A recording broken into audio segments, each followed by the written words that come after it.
Halo teman-teman semua, hari ini saya ingin menceritakan tentang syarat dan ketentuan yang ada di dalam exchange counter.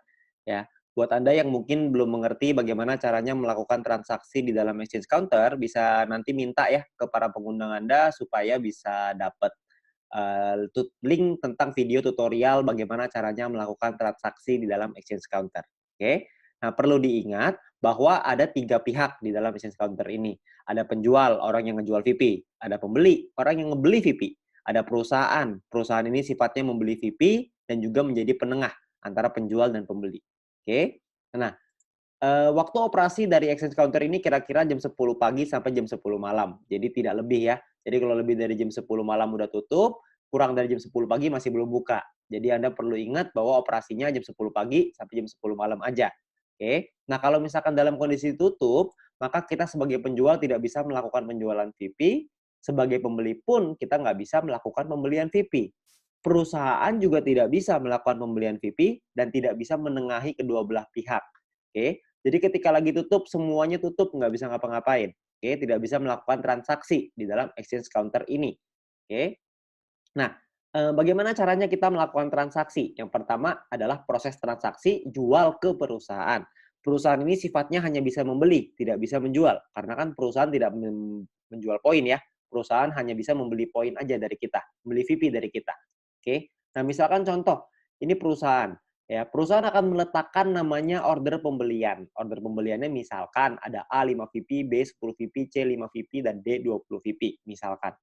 Dan kita punya 10 VP untuk kita jual nih. Nah, kita misalkan mau ngejual ke perusahaan, maka kita akan kejual ke B.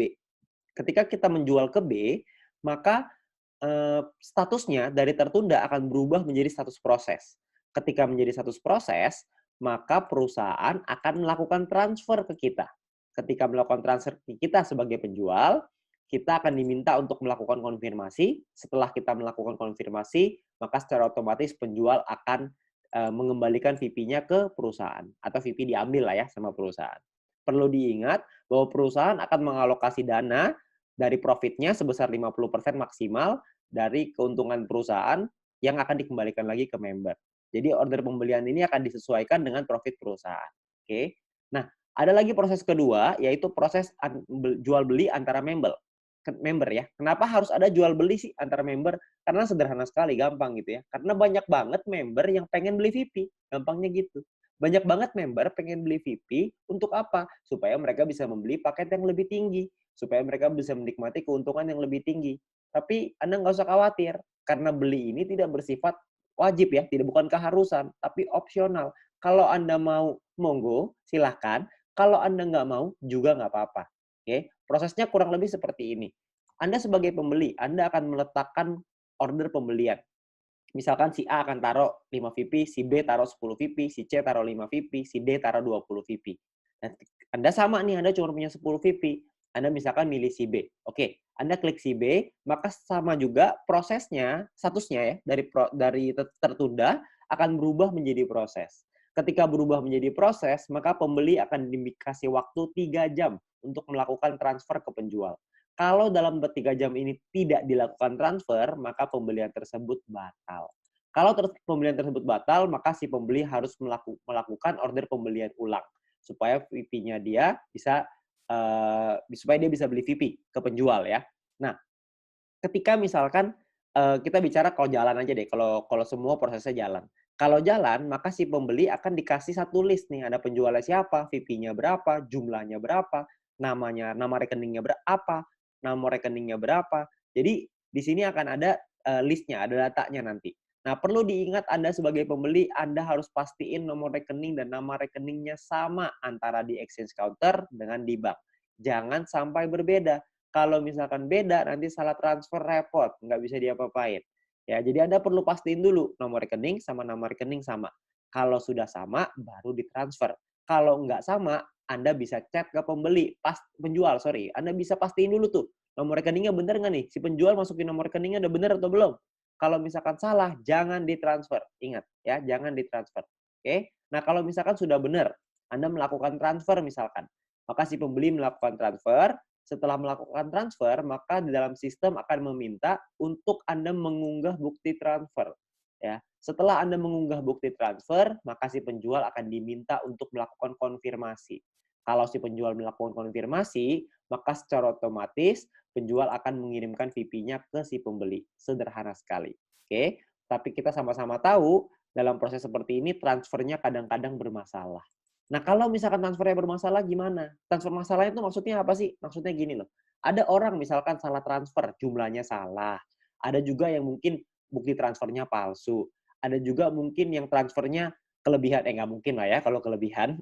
Ya, jadi mungkin banyak masalah lah ya. Masalahnya apapun itu, maka sebagai pembeli dan sebagai penjual Anda bisa melakukan protes. Ya, kalau Anda melakukan protes, maka secara otomatis akan diminta untuk mengunggah bukti transfer sebagai pembeli, sebagai penjual Anda akan diminta mutasi rekening. Salah satu pihak pasti ada yang salah. Jika ada yang terbukti bersalah, maka manajemen berhak untuk membekukan akun VTube tersebut hingga pemberitahuan lebih lanjut. Ya, jadi Anda kalau misalnya Anda yang mau nipu, ujung-ujungnya Anda juga yang rugi. Jadi lebih baik jangan nipu, lempeng-lempeng aja. Ya, kita ikutin aja alur mainnya, kita cari uang dengan halal. Oke? Nah, lalu ada syarat dan ketentuan umum. Ya, misalkan ada bukti transfer palsu. Kalau pembeli mengunggah bukti transfer palsu, maka secara otomatis akunnya akan dibekukan secara permanen karena ini adalah tindak penipuan. Kalau penipuan harus ditindak dengan tegas. Saya yakin teman-teman semua juga pasti setuju lah dengan hal ini, ya. Nah, terus yang kedua, dengan sengaja mengganti nama Anda dengan nama orang lain akan dinilai sebagai sebuah kecurangan juga. Dan transaksi Anda akan dibekukan jika salah satu melakukan protes dan akan di-review dulu ya sama perusahaan, akan dicek siapa yang salah, siapa yang benar. Buat yang salah, maka akan langsung ditindak dan akan diberikan sanksi. Karena ini juga sama tindakannya penipuan. Oke. Nah, proses protes berapa lama? Proses penyelesaian protes itu kira-kira memakan waktu 1 sampai 3 hari. Kalau belum selesai, maka kedua belah pihak bisa mengirimkan email kepada customer service untuk ditindaklanjuti. 1 hari itu untuknya tidak ada masalah ya. Kalau nggak ada masalah akan dilepas pembekuannya, dikunci akunnya gitu ya, dibekuin dulu. Sementara kalau misalkan nggak ada masalah akan dilepas. Kalau misalkan yang masih bermasalah maka akan tetap dibekukan atau tetap dikunci sampai masalah itu selesai. Kalau sudah selesai baru akan dilepas semuanya. Oke? Jadi sebisa mungkin kita meminimalisir adanya masalah, sebisa mungkin buat mungkin teman-teman saran saya adalah udahlah kalau buat yang mau nipu jangan nipu. Buat apa? Buat apa juga kita punya uang tapi kalau uangnya uang haram, betul nggak? Ya. Nah, informasi tambahan untuk Anda, sebagai penjual maksimal Anda hanya bisa melakukan 4 transaksi pending atau tertunda.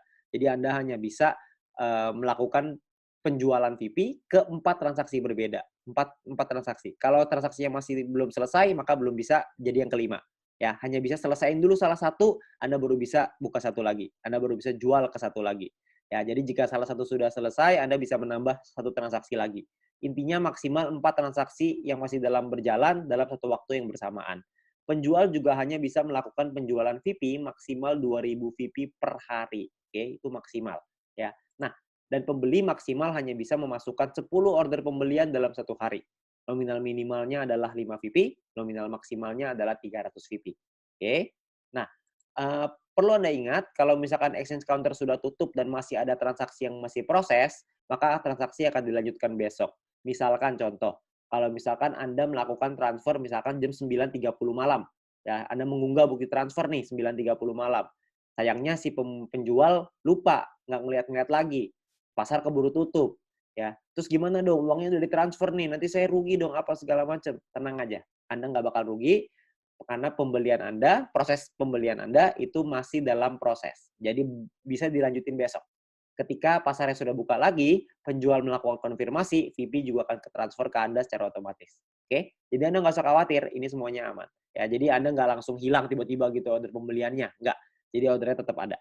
Nah, sangat disarankan untuk tidak melakukan transfer di atas jam 9.30 malam, supaya menghindari hal-hal seperti ini. Ya, jadi kalau misalkan sudah lewat dari 9.30 malam, sebisa mungkin janganlah kita melakukan transfer. Kalaupun melakukan transfer, Anda perlu tahu bahwa ada kemungkinan akan dikonfirmasi besok hari. Ya, tapi Anda nggak usah khawatir, itu semua aman. Ya. Nah, mungkin itu aja syarat dan ketentuan dan bagaimana caranya melakukan transaksi di dalam exchange counter. Ya, maka Anda perlu ingat bahwa exchange counter ini adalah tempat kita melakukan transaksi, tempat kita menghasilkan penghasilan dari sini ya. VP kita jadi penghasilan untuk kita. Jadi mari kita jaga sama-sama kalau misalkan buat Anda yang mungkin ada yang mau nipu, saran saya janganlah. Buat apa kita punya uang haram, hasil nipu buat apa? Ya lebih baik kita usahakan di sini, kita perjuangkan, kita kerja keras, kita cari uang yang halal, supaya juga bermanfaat untuk kita dan keluarga. Oke, mungkin sekian dari saya, terima kasih.